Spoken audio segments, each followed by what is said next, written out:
Assalamualaikum warahmatullahi wabarakatuh.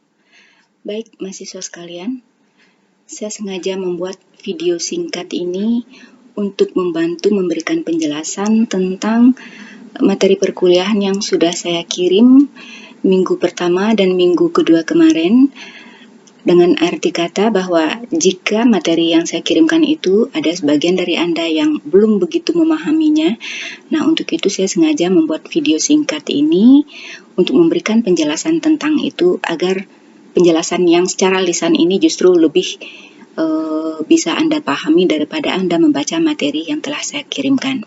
Baik, kita coba lihat dulu materi yang telah saya kirimkan di e-learning di minggu pertama. Kita lihat saya sudah memberikan kepada Anda sebuah PowerPoint pertemuan kita untuk yang pertama dan yang kedua kemarin. Baik, saya coba jelaskan secara singkat semuanya ya. Sebentar, oke.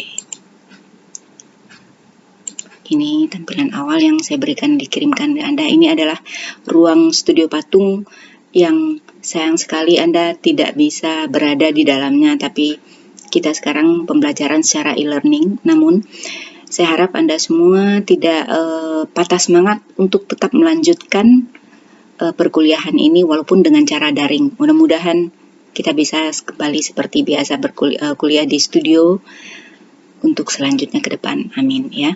Baik, ini studio patung dan mungkin senior-senior Anda yang sudah terlebih dahulu mengambil mata kuliah patung yang berada di studio ini ya. Nah, kita mulai dari materi perkuliahan seni patung dasar di minggu yang pertama yang sudah saya kirimkan di e-learning. Nah, bahan kajian seni patung dasar, SKS dari mata kuliah kita ini ada 3 SKS, kemudian program studi pendidikan seni rupa, kode dari mata kuliah ini seni rupa, SRP 1615302 ya itu. Kemudian Fakultas Bahasa dan Seni, dosennya adalah saya sendiri. Anda bisa baca namanya. Ada kemudian ada mitranya tim mata kuliah patung ini juga Pak Angga ya.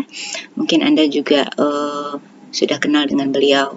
Cuma untuk beberapa waktu di awal perkuliahan ini Anda mungkin tidak begitu beliau mungkin tidak begitu bisa terlalu aktif membantu Anda atau ikut berdiskusi dengan kita di WA karena beliau lagi ada sebuah pelatihan, jadi mungkin agak ke belakang dari semester, nanti mungkin beliau bisa aktif membantu kita kembali. Kemudian kita lihat pengantar perkuliahan ini, seni patung dasar dan tata tertib perkuliahan. Kita lihat pelaksanaan perkuliahan seni patung dasar. Nah, jumlah pertemuan perkuliahan selama 1 semester itu adalah 16 kali pertemuan, adalah 16 minggu. Jadi kita sudah menjalaninya selama 2 minggu ya. Kemudian materi perkuliahan seni patung dasar ini terdiri dari atas materi teori dan praktek.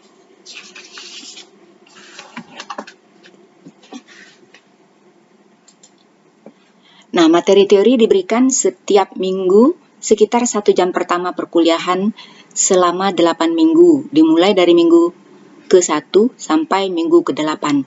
Nah, kalau di saat kita ada perkuliahan yang normal sebelum-sebelumnya, nah itu yang kita ada materi teori diberikan 1 jam pertama perkuliahan itu tadi.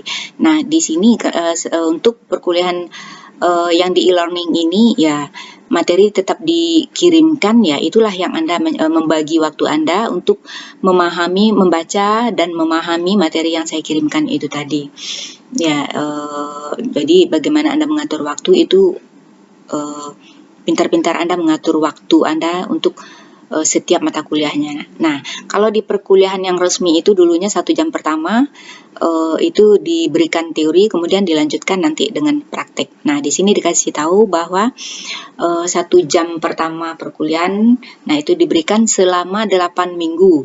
Nah, dimulai dari minggu pertama sampai minggu ke-8. Nah, itu teori.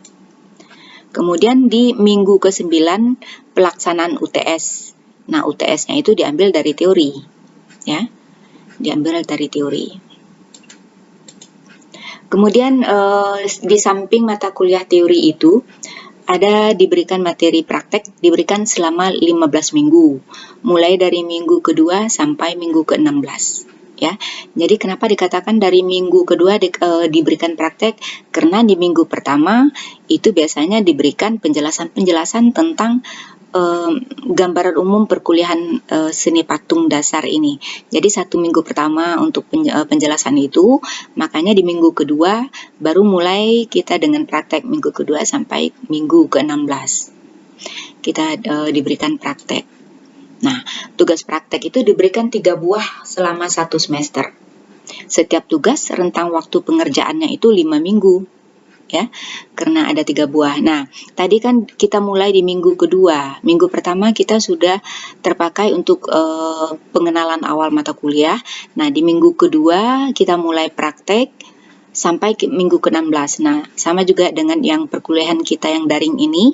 Nah, di e-learning itu Anda di minggu pertama saya sudah memberikan penjelasan tentang persiapan alat dan bahan yang harus Anda persiapkan, kemudian dan juga termasuk mengambil tanah liat dulu di kampus ya, di jurusan itu di minggu pertama, itu persiapan alat dan bahan, persiapan bahan tanah liat. Nah, dimulai di minggu kedua ini, kemarin ini Anda sudah diminta untuk mengirimkan di minggu kedua itu ekspresi foto-foto Anda yang sudah dijelaskan sebelumnya di minggu pertama. Nah, itu kita sudah mulai di minggu kedua kemarin ini. Nah, tugas praktek diberikan 3 buah selama 1 semester. Nah, itu tadi, jadi di minggu kedua dimulai sampai 16 berarti ada 15 minggu. Nah, 15 minggu itu dibagi 3 tugas. Nah, berarti satu tugas itu rentang waktu pengerjaannya adalah 5 minggu.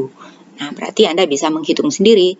Kita sudah mulai di perkuliahan di minggu kedua sekarang. Berarti untuk minggu pertama penjelasan, minggu kedua ini berarti minggu pertama untuk tugas praktek Anda. Nah, berarti tinggal sisa untuk tugas pertama Anda itu 4 kali pertemuan lagi nanti. Nah, itu yang harus Anda pintar-pintar bagi waktu.